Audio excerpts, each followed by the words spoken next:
세상에서 활동하고 있는 이용석입니다. 반갑습니다.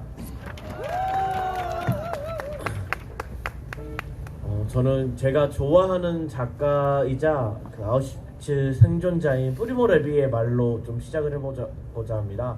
2차 세계대전이 끝난 뒤에 많은 독일인들이 프리모 레비에게 편지를 써서 이런 말을 했다고 합니다.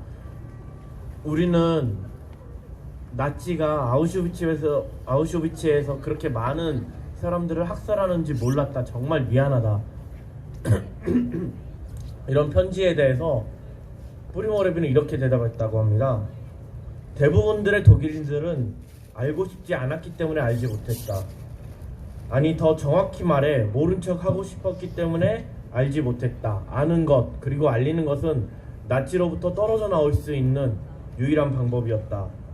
그리고 나는 바로 이런 고의적인 태만함 때문에 독일인들이 유죄라고 생각한다 라고 대답했습니다.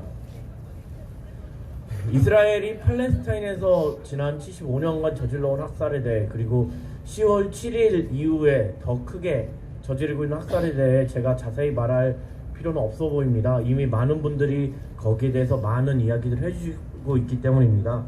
제가 이야기하고 싶은 것은 이스라엘이 그토록 오랫동안 학살을 저지를 수 있었고 또 지금도 학살이 지속되는 이유에 대해, 어떻게 세계가 이스라엘의 범죄에 동참하거나 외면하는 방식으로 이 학살에 동조하고 있고, 그리고 우리 한국 사회는 이스라엘이 저지른 학살에 어떻게 연루되어 있는지에 대해, 바로 우리의 책임에 대해 말하고 싶습니다. 프리모 레비식으로 말하자면은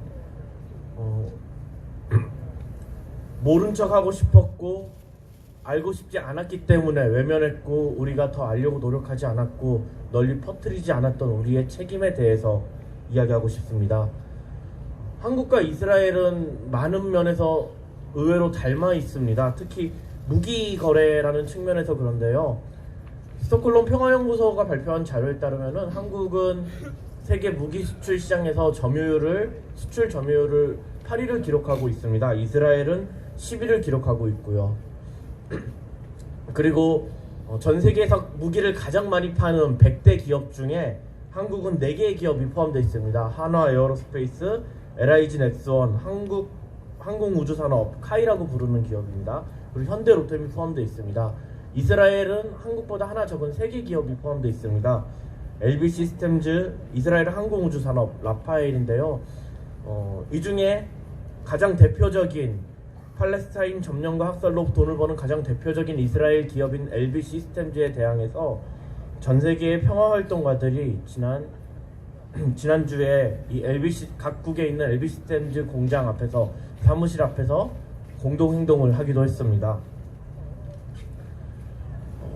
전 세계적으로 많은 무기를 생산하고 수출하는 나라인 동시에 한국과 이스라엘은 2000년대 들어서면서 무기 거래를 중심으로 군사 협력을 강화하고 있습니다.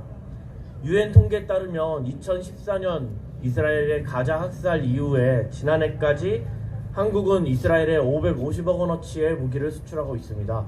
사실 550억이면 한국의 무기 수출 규모에서 아주 큰 규모는 아닙니다.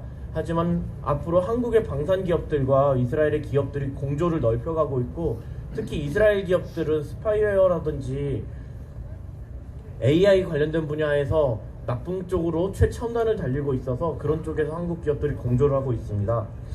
그리고 한국방위사업청은 이스라엘과의 무기 거래 내역을 전혀 공개하고 있지 않습니다. 저희가 여러 차례 정보 공개 청구를 했지만 군사 기밀이고 안보 기밀이라는 이유로 공개하고 있지 않습니다. 한국은 무기거래 조약을 비준했는데요. 무기거래 조약에서는 국제인도법이나 국제인권법에 대한 중대한 위반을 범하거나 혹은 그런 중대한 위반을 촉진하는 국가에는 무기를 팔아서는 안 된다고 명확하게 규정하고 있습니다. 그리고 이스라엘은 지금 대놓고 유엔이라든지 국제법을 무시하고 있고, 이런 국제인권법, 국제인도법이 어겨지고 있는 것은 너무나 자명한 사실입니다. 대놓고 국제인권법을 어기는 국가에 무기 수출을 하는 것은 무기 거래 조약을 어기는 행동이라고 저희는 생각합니다. 그래서 저희는 아마 다음 주에 공지가 나갈 텐데요. 한국 정부에게 이스라엘에 무기 수출하는 것을 중단할 것을, 그리고 지금까지 이스라엘과 거래한 내역을 공개할 것을 요구하는 시민들의 서명을 받아서 방위사업청에 제출하려고 합니다.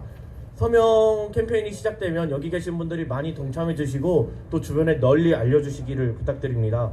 그리고 새해 1월 19일 금요일에 대전에 있는 방위사업청 앞에 가서 이런 서명을 전달하면서 더 이상 이스라엘에 무기를 수출하지 말아라, 이스라엘과의 군사 공조를 중단해라, 지금까지 이스라엘에 판매한 무기, 이스라엘로부터 구입한 무기를 내역을 공개하라는 것을 요구하는 집회를 할 예정입니다. 이 집회에도 많은 분들이 함께 해주시기를 부탁드립니다. 이미 무기 거래만으로도 사실 한국이 이스라엘의 팔레스타인에 대한 학살에 동조하고 가담하고 있는 것입니다.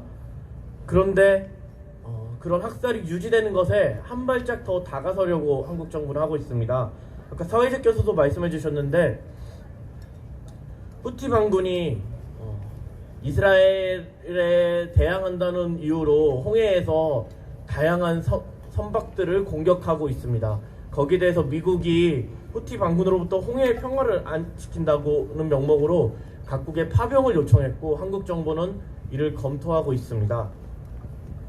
군사적 개입은 군사적 긴장만 높일 뿐입니다. 홍해에 한국군이 파병된다고 해서 그것이 이스라엘이 학살을 멈추게 하는 것 혹은 팔레스타인의 평화를 가져오는 것에는 아무 도움이 되지 않은 채 중동의 군사적 긴장만을 높일 것이라고 저희는 생각합니다.